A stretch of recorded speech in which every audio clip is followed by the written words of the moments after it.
অন্নপূর্ণা ফর্মে কি কি জিনিস থাকবে আর কি কি জিনিস থাকবে না, চলুন একটা একটা করে পয়েন্ট ধরে ধরে আমি বলতে থাকি, তাহলে আপনারাও বুঝতে পারবেন আর আমি আপনাদের খুব সহজে বোঝাতে পারবো। তো এই দেখো পেন্সিল, নোটবুক এ হাতে, পেন্সিল নয় পেন্সিল হাতে আছে কিন্তু সঙ্গে নোটবুক নেই, সঙ্গে রয়েছে অন্নপূর্ণা যোজনার এই ফর্মটা। চলুন একটু করে দেখানো যাক কি বলা হচ্ছে ফর্মে আর আসলে গুজবের সঙ্গে তার কোনো মিল আছে কি নেই। এইখানে প্রথম যে ফর্মটা আমি দেখাবো, আমি আমার ক্যামেরা পার্সনকে বলবো ডাইরেক্টলি ফর্মে মাঝে মাঝে ফোকাস করার জন্য।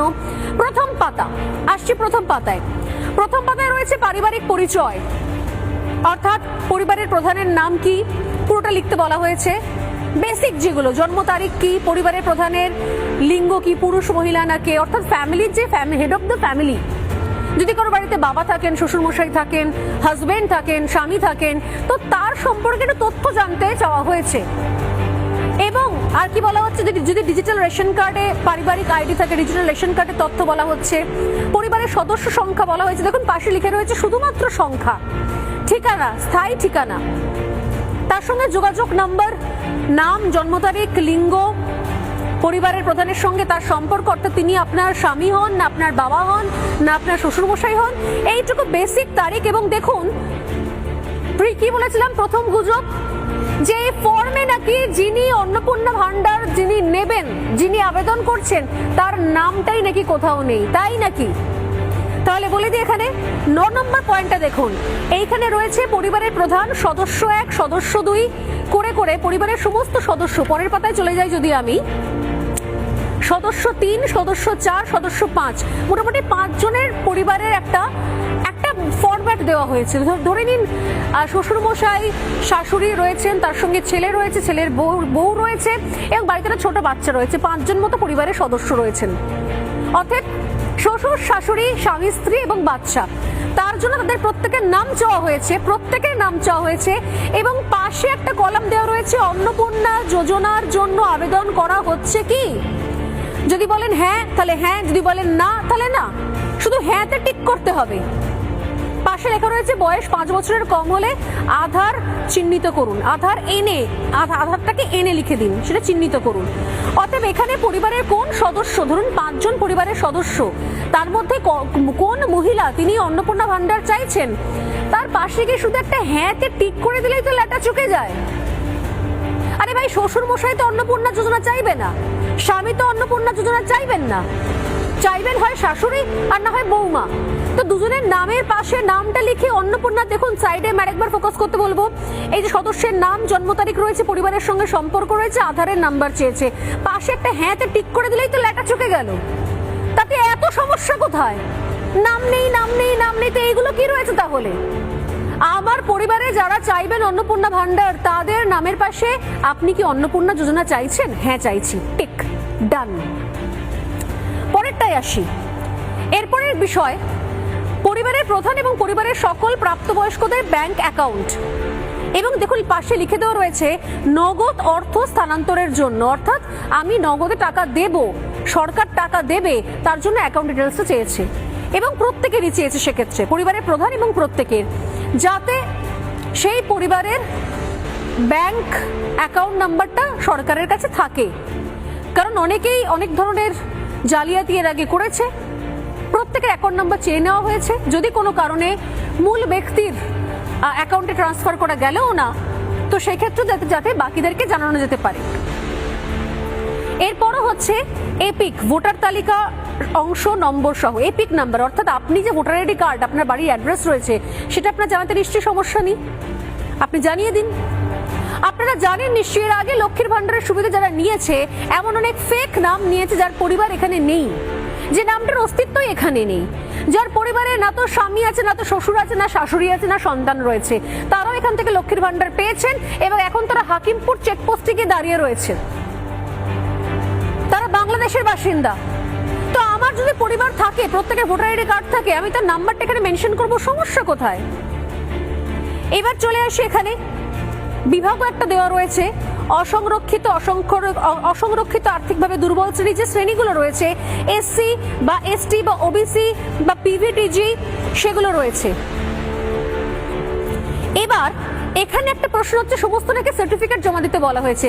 পাশে দেখুন লেখা, প্রযোজ্য শংসাপত্র যেমন জাতিগত আর্থিকভাবে দুর্বল শ্রেণী শংসাপত্র, ক্রিমি লেয়ার শংসাপত্র ইত্যাদি, এগুলো আছে কিনা কোথাও বলা হয়েছে এখানে জমা দিন। যেগুলো জমা চাইবে পাশে লিখে দেওয়া থাকছে জমা দিন, আপনি শুধু টিক মার্ক করবেন। এসসি এসটি না ওবিসি না কি, শুধু টিক মার্ক করতে হবে। দেখুন নিচে লেখা রয়েছে সঠিক হলে টিক চিহ্ন দিন। কোনটা? রেশন কার্ড বা খাদ্য ভর্তুকি। আপনার পরিবারে কেউ রেশন পাচ্ছে কিনা, এই ফর্ম মানে একটা ফর্ম মানে এখান থেকে যাবতীয় তথ্য সরকারের থেকে কি কি আপনি জিনিস পাচ্ছেন, কি কি আপনার কাছে পেন্ডিং আছে, ভাবলে জানলে আপনার অবাক হয়ে যাবেন। অনেকেই জানেন শুধুমাত্র বিজেপি করার অপরাধে অনেক পরিবার রেশন পায়নি। অনেক দুর্নীতি হয়েছে এর আগেও, আগের সরকারের আমলেও। তো এবার এখানে খুব সহজ বিষয়, পরেরটা চলে যাই, যে আপনার কি ডিজিটাল রেশন কার্ড আছে। দেখুন এখানে হ্যাঁ না শুধু দিতে হচ্ছে, জাস্ট টিক মার্ক, কোনো পাশাপাশি কোনো কিছু লিখতে হচ্ছে না, কোনো কিছু, জাস্ট টিক মার্ক। এটা কার্ডের ধরন কি রয়েছে। এরপর চলে আসছে যে সব থেকে ইম্পর্টেন্ট পার্ট, অর্থাৎ সম্পদ। সেই যে সম্পদ নিয়ে, যে ইম্পর্টেন্ট কলামটা নিয়ে ইতিমধ্যে বিরোধীরা কোমর বেঁধে, মানে কিছু মানুষজন যারা ওই বললাম নেটে নয়, এই হেঁটে নয়, তারা নেটে থাকেন এবং ঘেঁটে থাকেন, তো তারা কনফিউশন তৈরি করেছে। সম্পত্তি জানতে চাইবে, খুব স্বাভাবিক সেটা। আপনি কোন বাড়িতে থাকেন, পাকা বাড়ি না কাঁচা বাড়ি, তিনতলা বাড়ি, বাংলো, নাকি সরকারের থেকে সুবিধা পাওয়ার আবাসের প্রকল্পের টাকা নিয়ে হাফ ঢালাই করা বাড়ি, সরকার জানতে চাইবে না। দেখুন বাড়ির ধরনে বলা হচ্ছে যে আপনার বাড়িতে কি 3 বা তার বেশি পাকা ঘর রয়েছে। এবার আমার বেডরুম নিয়ে প্রশ্ন। এই প্রশ্ন স্বাভাবিক, কারণ পরিবারের সঙ্গে একটা ঘর থেকে যে পরিবার যে ধরনের স্ট্রাগল করে 3টে ঘরে, তাই নয়। এবার প্রশ্ন হচ্ছে, আমার বাড়িতে যদি 3খানা পাকা ঘর থেকে থাকে, আমার গ্রামের বাড়িতে, তাহলে কি আমি অন্নপূর্ণা ভান্ডার পাবো না? নিশ্চয়ই পাবেন। কোথাও বলা যাচ্ছে এখানে অন্নপূর্ণা ভান্ডার পাবেন না। জানতে চাওয়া হয়েছে যাতে আপনি অন্নপূর্ণা ভান্ডার পাওয়ার পরও এমন না হয় কি আপনি সঙ্গে সঙ্গে হয়তো আবার আবাসের বাড়ির জন্য, প্রকল্পের জন্য আবার আবেদন করে বসলেন। সরকারের জানার অধিকার রয়েছে। এখানে দেখুন হ্যাঁ বা না। দ্বিতীয়ত হচ্ছে, পারিবারিক যদি জমি থেকে থাকে তার মালিকানা আছে কি, এখানেও হ্যাঁ বা না। পাশাপাশি কি কি মালিকানা বলতে কি বোঝাচ্ছে, মালিকানা কখন হয় ক্লিয়ার করে দিয়েছে এখানে সরকার। কোথাও জমা দিন লেখা নেই। রেজিস্ট্রেশনের কোনো নথি আছে কিনা, মিউটেশনের কোনো কপি আছে কিনা, ROR আছে কিনা, হাল লাগাদের তারিখ সহ সর্বশেষ জমির রেকর্ডের কপি আপনার কাছে আছে কিনা, জমা দেওয়ার কথা বলা হয়নি। যদি কোথাও সন্দেহ প্রকাশ করা হয়, যদি কোথাও কনফিউশন হয়, তবে গিয়ে আপনি জমা দেওয়ার বিষয়টা আসছে। এগুলো মেনশন করা রয়েছে, এগুলো সঙ্গে আছে কিনা। রেজিস্ট্রেশনের নথি সর্বশেষ, ROR জমির নথি। যদি আপনার কোনো রকম পারিবারিক কোনো গাড়ি থাকে তাহলে হ্যাঁ বা না। যদি গাড়ি থাকে তাহলে এটা রেজিস্ট্রেশন নাম্বার এবং তার মডেল নাম্বার এখানে উল্লেখ করতে বলা হয়েছে। কাগজ ধরে জমা করবেন, ফাইল নিয়ে দাঁড়িয়ে থাকবেন, চাওয়া হয়নি সেটা। এবার হচ্ছে পারিবারিক সদস্যদের স্বাস্থ্য বীমা জানার দরকার নেই সরকারের। এরপরে তো আসবে এখানে আয়ুষ্মান ভারতের সুবিধা আসবে। যদি সরকার জেনে নেয় যারা ইতিমধ্যেই বেসরকারি বড় বড় প্রাইভেট কোম্পানি থেকে স্বাস্থ্য বীমা করিয়ে বসে আছেন, আগের সরকারের বেশ কিছু পঞ্চায়েত প্রধান, কাউন্সিলর, তারা বড় বড় কোম্পানির লাখ লাখ টাকার ইন্স্যুরেন্স করিয়ে বসে থাকার পরেও তাদের স্ত্রীরা লক্ষ্মীর ভান্ডারের টাকার সুবিধা পেয়েছে। কেন পাবে আপনি বলুন? যাদের পরিবারে কোনো বীমা নেই, যাদের পরিবারে বীমার ক্ষেত্রে হয়তো সরকারি স্বাস্থ্য সাথীর ভরসায় তারা এতদিন ধরে ছিলেন, তাদের জন্য সরকার ভাববে না? নাকি যারা বিভিন্ন বড়সড় কর্পোরেট কোম্পানি থেকে লাখ লাখ টাকার ইন্স্যুরেন্স নিয়ে বসে রয়েছেন, তাদের পারিবারিকভাবে তাদের স্ত্রী, তাদের মায়েদের জন্য তারা অ্যাপ্লাই করে দিয়েছেন লক্ষ্মীর ভান্ডার, এবার অন্নপূর্ণা ভান্ডারের, তারা কি আদৌ পাওয়ার যোগ্য? সরকার না জানলে কে জানবে? কারণ টাকাটা তো আমার আপনার টাকা, ট্যাক্সের টাকা। অতএব এগুলো জানাটা দরকার যে টাকা কাদের কাছে যাচ্ছে। দ্বিতীয়ত হচ্ছে আয় বা পেশা, খুব প্রয়োজনীয় পয়েন্ট, যে কোনো সদস্য আয়কর বা পেশাগত কর প্রদান করেন কিনা। দেখুন এখানে লেখা রয়েছে হ্যাঁ বা না। আবারও বলি, গুজব নাকি ডকুমেন্টস জমা করতে হবে, কিচ্ছু নেই এখানে, ব্ল্যাঙ্ক, কোনো কিছু জমা করতে হবে না। সরকার শুধু জানতে চেয়েছে আপনার শ্বশুরমশাইকে ট্যাক্স দেন, আপনার স্বামীকে ট্যাক্স দেন। একবারও বলা হয়নি যে তাহলে কিন্তু অন্নপূর্ণা ভান্ডার পাবেন না বা যোজনা পাবেন না। বেসিক ইনফরমেশন সরকার চাইছে জানতে। পরিবারের সদস্যদের প্যান কার্ড যদি থাকে, দেখুন উপরেই লেখা রয়েছে হ্যাঁ, যদি হ্যাঁ হয় তাহলে নাম প্যান নাম্বার দিন, না হলে নাতে টিক করুন। এই যে না, টিক করে দিন। অহেতুক মানুষকে ভয় পাওয়াবেন না। কর্মসংস্থানের ধরন যেটা গুরুত্বপূর্ণ, যদি কাজ করে থাকে, কি কাজ করে থাকে, সরকারি কাজ করে, বেসরকারি কাজ করে, পরিযায়ী শ্রমিক, বেকার, জানতে হবে তো, সরকারকে জানাতে হবে তো যে কি অবস্থার মধ্যে। এবং দেখুন প্রত্যেকের আলাদা, পরিবারের প্রধানের কি অবস্থান, সদস্য এক তার কি অবস্থান, সদস্য দুই সে কি করে, কেউ হয়তো হাউস ওয়াইফ, কারুর বাড়িতে স্বামী দিনরাত নেশা করে পড়ে থাকেন, কোনো চায়ের দোকান আছে বসেন না, কোনো কাজ করেন না, চাকরির জায়গা থেকে ছাঁটাই করে দিয়েছে, সেটাও তো মেনশন করতে হবে।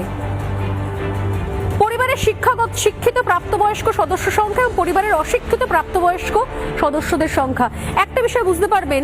এবং এখানে কিন্তু কোথাও, এইবার দেখুন এখানে হচ্ছে মজার কথা, এতক্ষণ পর্যন্ত কোথাও কিন্তু পাশে পাননি কোনো জমা দেওয়ার কথা। এই প্রথম যখন এডুকেশনের কথা আসছে, কারণ এই সরকারের মিশন রয়েছে প্রত্যেককে শিক্ষিত করা, প্রত্যেকের কাছে যেন পড়াশুনোটা পৌঁছয়, তাই এবার পরিবারের সকল শিক্ষিত প্রাপ্তবয়স্কদের সদস্য শিক্ষাগত যোগ্যতা প্রদান করুন। এইখানে রয়েছে প্রদান করুন। এতক্ষণ পর্যন্ত কিন্তু কোনো সার্টিফিকেট দেওয়ার কথা বলা হয়নি, এই প্রথম বলা হলো প্রদান করুন। এবার কে শিক্ষিত কে অশিক্ষিত কার সেটা মেনশন করতে হবে পরিবারের সবার। সরকারের জানার জায়গা রয়েছে যে এই পরিবারটা কি কি জিনিস সুবিধে পাচ্ছে প্রকল্প, এবং আদৌ লেখাপড়াটা শিখছে কিনা, শিক্ষিতের হার বাড়ছে কিনা। মাথায় রাখবেন যে এই সরকারের প্রকল্পের সুবিধা দেওয়ার এই প্রথম কোনো গুরুত্বপূর্ণ প্রকল্প যার ফর্ম এই মুহূর্তে দেওয়া হলো। সরকারের কাছে কিন্তু এই মুহূর্তে কোনো ডেটা নেই, এবং এই যে তথ্য দিচ্ছেন এখান থেকে কিন্তু একাধিক প্রকল্পের জন্য পরবর্তী রুটম্যাপ করতে পারবে সরকার। এবার চলে আসছি সব থেকে ইম্পর্টেন্ট পার্ট, যা নিয়ে এখন অনেক কনফিউশন তৈরি করার চেষ্টা করা হচ্ছে। কোন সদস্য কি কোনো সাংবিধানিক পদ, মন্ত্রী, সাংসদ, বিধায়ক, পৌর, স্থানীয় সংস্থা এগুলোর সঙ্গে যুক্ত রয়েছে, প্রাক্তন বা বর্তমান? এখানেও বলা হয়নি কি দেব না, জাস্ট জিজ্ঞাসা করা হয়েছে হ্যাঁ হলে হ্যাঁ, না হলে না। প্রয়োজনীয় সহায়ক নথি থাকলে জমা দিন, এখানে বলা হচ্ছে দেখুন জমা দিন। আগে তো বলা হয়নি ব্যাংকের নথি জমা দিন, জমির দলিল জমা দিন, বলা হয়নি তো, এখানে বলা হচ্ছে জমা দিন। যার বাড়িতে কেউ পলিটিক্স করছে, পদাধিকার মানে সেই পদাধিকারী, তার ডিটেলসটা কিন্তু এই মুহূর্তে লাগবে। এছাড়াও বেসিক জিনিস, পরিবারের মোট আয়, বার্ষিক আয়। এবার অন্যান্য প্রয়োজনীয় নথি, যদি সিএ আবেদন করে থাকে তাহলে তার জন্য সেই আবেদনের একটা কলাম রাখা রয়েছে। এবং এখানেও দেখুন কোনো কিছু জমা দিতে বলা হয়নি, আরেকটা গুজবে পর্দাফাশ করলাম। সিএ সহকারে অন্যান্য জায়গায় যদি অ্যাপ্লাই করে থাকে কোথাও কোনো রকম ডকুমেন্টস জমা দিতে বলা হচ্ছে না, শুধু জানতে চাওয়া হয়েছে হ্যাঁ না না আবেদন করেছেন না করেননি। অন্যান্য ক্রেডিট কার্ড, যদি অন্যান্য কোনো ক্রেডিট কার্ড নেওয়া থাকে, কিষাণ ক্রেডিট কার্ড বা শিল্পী ক্রেডিট কার্ড, যদি কোনো ক্রেডিট কার্ড নেওয়া থাকে তার ডিটেলসটা চেয়েছে। এক্ষেত্রে শুধুমাত্র প্রদানকারী কর্তৃপক্ষের বিবরণ দিন, অর্থাৎ কে দিয়েছে আপনাকে, ইস্যুটা কে করেছে, আগে সরকার করেছে, কেন্দ্র করেছে, কে করেছে, এটুকু সাহায্য করার জন্য সরকার রয়েছে। এখানে অধিকাংশই হচ্ছে টিকমার্কের খেলা, হ্যাঁ না দুটো টিকমার্কের জায়গা। এইবার হচ্ছে সব থেকে গুরুত্বপূর্ণ পার্ট, জানি ইতিমধ্যেই ওই নেটে থাকা লোকজনেরা মানুষকে ভয় পাইয়ে দিয়েছে। যদি আপনার নাম এসআইআর বাদ যায়, যদি আপনি ভোট দিতে না পারেন, তাহলে আপনি এবার অন্নপূর্ণা ভান্ডারও পাবেন না। এবার কি করবেন? ভোটও দিতে পারলেন না, অন্নপূর্ণা ভান্ডারও পাবেন না। খুব ক্লিয়ারলি লেখা দেখুন, যদি এসআইআর এ 2026-এর নাম বাদ পড়ে থাকে এবং যদি মামলাটি ট্রাইব্যুনালে থাকে, তাহলেও সেটা সেই ডিটেলসটাও দিন। কোনো রকমের নির্দেশনা নেই, কোনো কিছু জমা দিতে হবে না তার জন্য। শুধু বলতে হবে যে হ্যাঁ আমার নামটা বাদ রয়েছে, টিকমার্ক, শুধু টিকমার্ক। যদি হ্যাঁ হয় তাহলে মামলার বিবরণ, যদি না হয় তাহলে না, ব্যাস এইটুকু। এবার রয়েছে শিশু। শিশুর কি কাজ? একটা পরিবারের শিশু কোন স্কুলে পড়ছে, পড়াশুনো করছে কিনা তার হিসেব রাখবে না সরকার। পরপর তো আরো অনেক কর্মসূচি রয়েছে, সরকারি স্কুল থেকে শুরু করে মিড ডে মিল থেকে শুরু করে সেই শিশু সদস্যদের নাম পড়াশুনো করছে কিনা, করলে কোন জায়গায় করছে, এইটুকু শুধুমাত্র মেনশন করতে বলা। এবং তার সঙ্গে রয়েছে নিঃসন্দেহে যদি মাদ্রাসায় করে দেখুন এই অপশনও রয়েছে, স্বীকৃত মাদ্রাসা, অন্যান্য মাদ্রাসা, যদি অন্যান্য হয় তাও মেনশন করতে বলা হয়েছে। এই জিনিসটার মধ্যে টিকমার্ক দিতে সমস্যা কোথায়? আপনার বাড়ির ছেলেটি যদি মাদ্রাসায় পড়ে, যদি সরকারি স্কুলে পড়ে, এখানে টিকমার্ক দিতে আপনার সমস্যা কোথায়? সমস্যার কথা নয় তো। সরকার তথ্য চাইছে পরিবারের। এমন তো হবে না রাকিবুল শেখের মতো কেউ লক্ষ্মীর ভান্ডার যেরকম পাচ্ছিল অন্নপূর্ণা ভান্ডার পেয়ে চলে যাবে, তার পরিবারের ছেলেদেরকে সবাই খারিজি মাদ্রাসায় পাঠিয়ে দেবে এবং তারা ওখানে ট্রেন লাইনে খারিজি মাদ্রাসা তারা যাবে না, কারণ ক্লাস হয় না সেখানে। তারা রেল লাইনে তারা দাঁড়িয়ে থাকবে এবং যখন ট্রেন যাবে বন্দে ভারত পাথর ছুঁড়ে মারবে, তার পরিবার পেয়ে যাবে অন্নপূর্ণা ভান্ডারের সুবিধে। সরকার নজর রাখবে না? এতই সহজ? বারে বারে ঘুঘু তুমি খেয়ে যাও ধান, এটা তো হবে না। এই তথ্য সরকারকে জানাতে হবে। আপনি, আমি, আমরা সবাই জানাতে বাধ্য।